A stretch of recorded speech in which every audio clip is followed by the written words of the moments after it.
The medical trick that allowed Alcaraz to play again in 48 hours. Carlos Alcaraz went from scare to victory in just 2 days.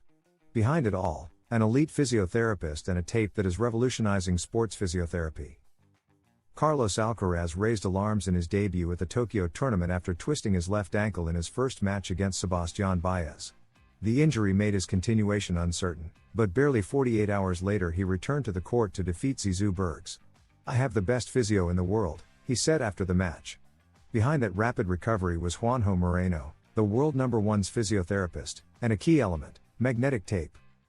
The tape that revolutionized sports physiotherapy. Moreno applied an elastic adhesive bandage on the Merchant's ankle that incorporates particles with magnetic properties, although they do not act as magnets. This material allows a longitudinal elongation of 50 to 60%, facilitating mobility and reducing pain.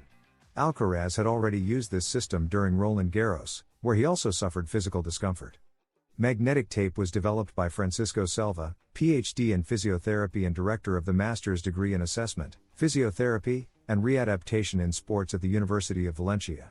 It is an innovative, scientifically tested product that reduces pain, increases strength, and improves mobility almost immediately, Selva explains.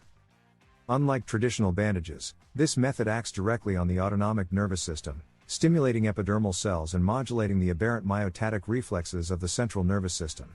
This achieves an immediate change by inhibiting the reflex that causes the dysfunction, adds its creator.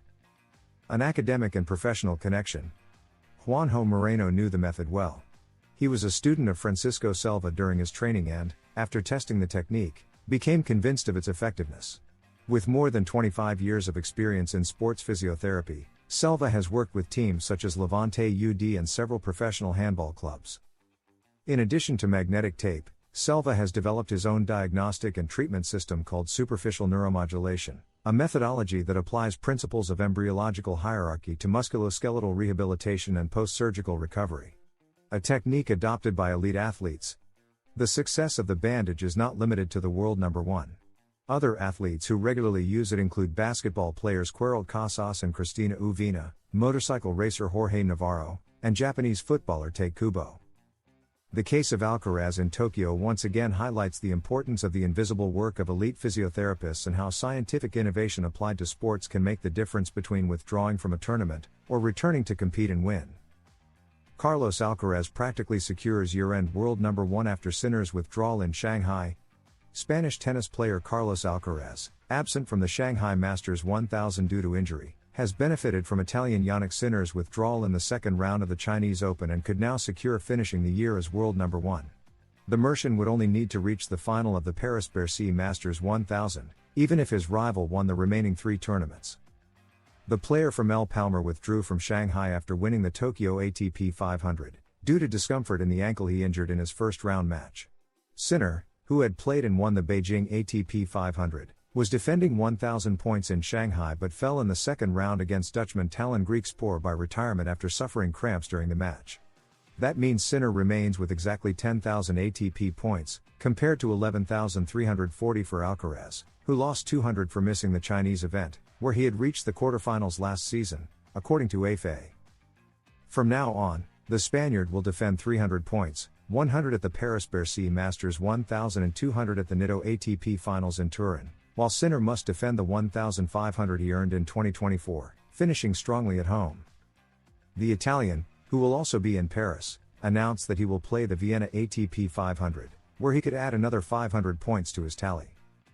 For Alcaraz, reaching the final in Paris would be enough to guarantee year-end #1.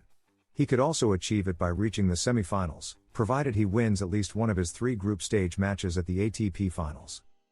Under those scenarios, the pupil of Juan Carlos Ferrero and Samuel Lopez would secure 11,690 points by reaching the Paris final, or at least 11,640 with the semi-final plus 1 win scenario, while Sinner's maximum possible total at the end of 2025 would be 11,500. Alcaraz leads the race with 11,040 points, followed by Sinner with 8,500. The Spaniard is the player with the most victories this year, 67, and 8 tournament wins, including 2 Grand Slams, Roland Garros and US Open, and 3 Masters 1000 titles, Monte Carlo, Rome, and Cincinnati. The shocking image of Djokovic in Shanghai leaves the tennis world speechless. Stay until the end to learn all the details about what happened and the message Djokovic shared after his serious problem. The Serbian, who is already in the quarterfinals of the Shanghai Masters 1000 after defeating Jaume Munar, went through an ordeal due to the heat and humidity. After being forced to vomit on court during his third-round match against Yannick Hanfmann, Novak Djokovic again suffered greatly in Shanghai. Despite defeating Munar in 2 hours and 41 minutes, 6-3, 5-7, 6-2, the world number 5 struggled with the extreme heat and humidity. With a heat index above 30 degrees Celsius and humidity over 80%, Djokovic again vomited and felt pain in his left leg. In the fourth game of the first set, Djokovic called the physio to treat his left leg between the soleus and fibula. In the second set, after losing 7-5 in a 74-minute battle, the Serbian collapsed to the ground while the physiotherapist and doctor checked his vital signs to determine if he could continue. He ultimately managed to defeat Munar to earn a spot in the quarterfinals, where Zizou Bergs awaited him. Novak Djokovic breaks silence after vomiting and collapsing on court at Shanghai Masters. It seemed Djokovic would be forced to retire, but he quickly got up and kept fighting. He found another gear in the decisive final set to book his place in the quarterfinals, where he will face Zizou Bergs. After the match, Djokovic declined to attend his usual media duties but took to Instagram with a short message to his fans. "Tough day at the office. Very physically challenging. Thankfully, I have the greatest support in the world." Djokovic is not the only player to express frustration with the conditions in Shanghai. Holger Rune recently urged ATP officials to introduce a heat rule after 7 players were forced to retire mid-match. "I think it was like 31 degrees and very humid, but compared to other days it was pretty brutal, so I think there should be some kind of rule," said the Dane after beating Giovanni Pericard to reach the quarterfinals. "We can handle a certain amount of heat because, we're fit, strong, and mentally tough, but there's always a limit. I think it's also important to take care of your health. We need to survive."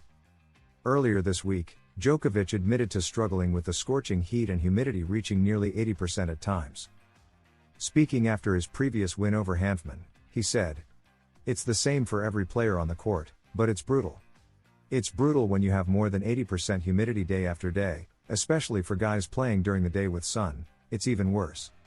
For me, biologically, it's a bit harder to handle that. But I had to weather the storm today." Yannick played an amazing match from the start. Tennis facing a tough moment at the Shanghai Masters 1000. The issue is health-related. Extreme heat and especially humidity in this part of China have severely affected many players. In the early rounds, big names like Novak Djokovic and Jannik Sinner have suffered the consequences. Sinner's case was even more dramatic. He had to retire with severe cramps, barely able to leave the court on his own. Djokovic didn't go that far, but he vomited multiple times on court. And they weren't the only ones. By the start of the round of 16, only 10 seeded players remained, and just 3 of the top 8, which shows how much everyone is struggling. Although surprises are common in tennis, this many withdrawals is unusual and diminishes the event, especially since so many come down to physical suffering. And not just in Shanghai, similar scenes were seen in Beijing days earlier, and even in the WTA 1000 in Wuhan, female players are also struggling badly. Withdrawals, like Emma Raducanu's, continue to mount, prompting calls for solutions. Both the ATP and WTA are working on it, though the challenge is difficult, since you can't change the weather. The example set by the Grand Slams. While little can actually be done, there's one example these tournaments could follow, adopting the system already used by the Grand Slams. Since the main goal is player safety, the ATP is considering implementing a new heat policy. Currently, tournament supervisors decide whether to suspend play due to adverse weather, coordinating with medical teams and local authorities, but officials now want to institutionalize the process. They are evaluating additional measures, including an official heat rule. Jannik Sinner's firm decision after his concerning withdrawal from the Shanghai Masters. Italian tennis player Jannik Sinner made a bold decision after being forced to retire due to a knee injury that left him leaving the court with a cane and medical assistance, a worrying image for the rest of the season. A day after pulling out of the tournament where he was defending the title, the Wimbledon champion took a flight to Monte Carlo, where he lives, to rest and undergo tests to determine the exact extent of the injury. Initial reports suggest that the issue for the 21-time ATP title holder was a severe cramp in his right thigh, caused by fatigue and the extreme heat that has affected many players during the tournament. Meanwhile, the Italian, who lost the ATP #1 spot after the US Open, hopes to recover soon, eyeing a return on October 15 at the Six Kings Slam exhibition tournament in Saudi Arabia, which offers a $6 million prize pool. Later, with the world number 1 ranking now far out of reach due to Carlos Alcaraz's lead, Sinner will aim to finish the season strongly by defending his title at the unofficial Six Kings Slam, followed by the indoor trilogy of Vienna, Paris-Bercy, and the ATP Finals, before closing with the Davis Cup Finals in Bologna, where he will again represent Italy's national team.